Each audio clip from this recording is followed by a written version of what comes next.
हाय दोस्तों, मैं हूँ हिमानी ई-विद्यार्थी.in से। हम पढ़ रहे हैं कक्षा 6 विज्ञान का 8वां पाठ शरीर में गति। आज का टॉपिक है खोपड़ी और उपास्थि। सबसे पहले पढ़ेंगे खोपड़ी के बारे में। तो चलिए शुरू करते हैं।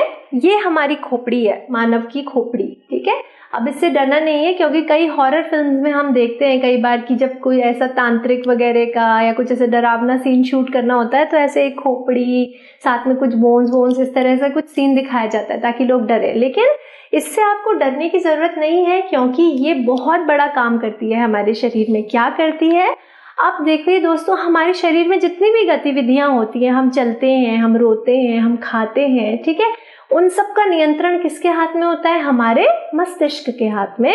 तो ये जो खोपड़ी का निर्माण किया गया है ये हमारे मस्तिष्क की सुरक्षा करने का काम करती है। तो ये तो इतना जरूरी काम करती है, तो इससे डरने की कोई जरूरत नहीं है आपको। अब खोपड़ी की विशेषता क्या है? सबसे पहले खोपड़ी अनेक अस्थियों के एक दूसरे से जुड़ने से बनी है। यानी ऐसा नहीं है कि खोपड़ी जो है वो एक ही अस्थि से पूरी खोपड़ी का निर्माण हुआ है, ऐसा नहीं है। अनेक छोटी छोटी अस्थियों के आपस में जुड़ने से खोपड़ी का निर्माण होता है। जैसे हमने अचल संधि के बारे में पढ़ा था ना, जहां पर की अस्थियां एक दूसरे से जुड़ती हैं लेकिन वो गति नहीं कर सकती, तो हमारे खोपड़ी में भी बहुत सारी अचल संधियां पाई जाती हैं। ठीक है, जहां पर अस्थियां एक दूसरे से जुड़ती हैं सिर्फ, ठीक, और खोपड़ी का निर्माण करती हैं। अब खोपड़ी का काम क्या है, ये हमारे शरीर में क्या काम करती है, इसके बारे में हम शुरू में डिस्कस कर चुके हैं कि खोपड़ी हमारे शरीर के अति महत्वपूर्ण अंग यानी कि हमारे मस्तिष्क की सुरक्षा करती है। कैसे?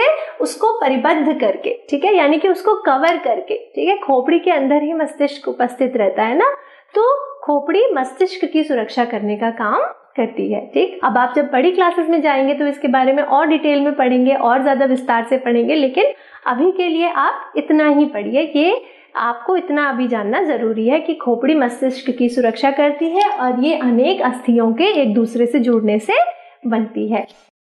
अब पढ़ेंगे उपास्थि के बारे में। उपास्थि किसे कहते हैं? तो दोस्तों आपने कई बार देखा होगा कि शरीर में कुछ ऐसे अंग होते हैं जो कि हड्डी जैसे कठोर नहीं होते, ठीक है, लेकिन मांसपेशियों की तरह या नसों की तरह कोमल भी नहीं होते। वही अंग हमारी उपास्थि कहलाते हैं। ठीक है, ये भी हमारे शरीर में पाया जाने वाला एक ऊतक है या एक टिश्यू है। अब उपास्थि किसे कहते हैं? हमारे कंकाल में कुछ ऐसे अतिरिक्त अंग हैं जो कि अस्थियां जितने कठोर नहीं होते हैं और जिन्हें हम आराम से मोड़ सकते हैं। ठीक है, इन्हीं को हम उपास्थि कहते हैं। जैसे कि हमारे कान, ठीक है ना, आप देखोगे ना अपने कानों को अगर आप ऐसे करके हाथ लगाएंगे तो हम आराम से इन्हें मोड़ सकते हैं। ठीक है, अब ये हड्डी जितने कठोर भी नहीं है और मांसपेशियों के जितने कोमल भी नहीं है, यानी कि कठोर तो है लेकिन बहुत ज्यादा कठोर भी नहीं है। ठीक है, इसी तरह हमारी जो नाक है, ठीक, ये भी किसकी बनी रहती है? उपास्थि की या कार्टिलेज की बनी रहती है। तो इसीलिए हम अपनी नाक को ऐसे ऐसे थोड़ा थोड़ा हिला सकते हैं, मोड़ सकते हैं। ठीक है, क्यों? क्योंकि ये उपास्थि से बनी है।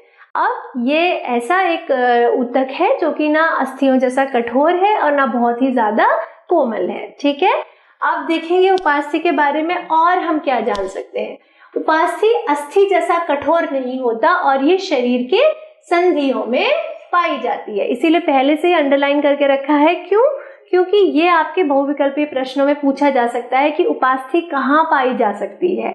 तो उत्तर होगा कि हमारे शरीर की जितनी भी संधियां होती हैं सब में उपास्थि उपस्थित होती है, ये उपास्थि पाई जाती है। ठीक है, फिर मानव कंकाल जो है वो अनेक अस्थियों, संधियों और उपास्थियों से मिलकर बना है। ठीक है, अगर हम कहें कि हमारे कंकाल का निर्माण कैसे हुआ है तो ये नहीं कह सकते कि कंकाल सिर्फ अस्थियों से या हड्डियों से मिलकर बना है, बल्कि हमारा जो कंकाल है उसमें अस्थियां भी हैं, संधियां भी हैं और उपास्थि भी है। ठीक है, फिर हम उनमें से बहुत सारी उपास्थियों को देख सकते हैं, मोड़ सकते हैं और गति दे सकते हैं। जैसे कि हमने बताया नाक और कान जो है वो किससे बने हैं? उपास्थि से बने हैं और इनको हम मोड़ भी सकते हैं, ठीक है, खींच सकते हैं, गति दे सकते हैं।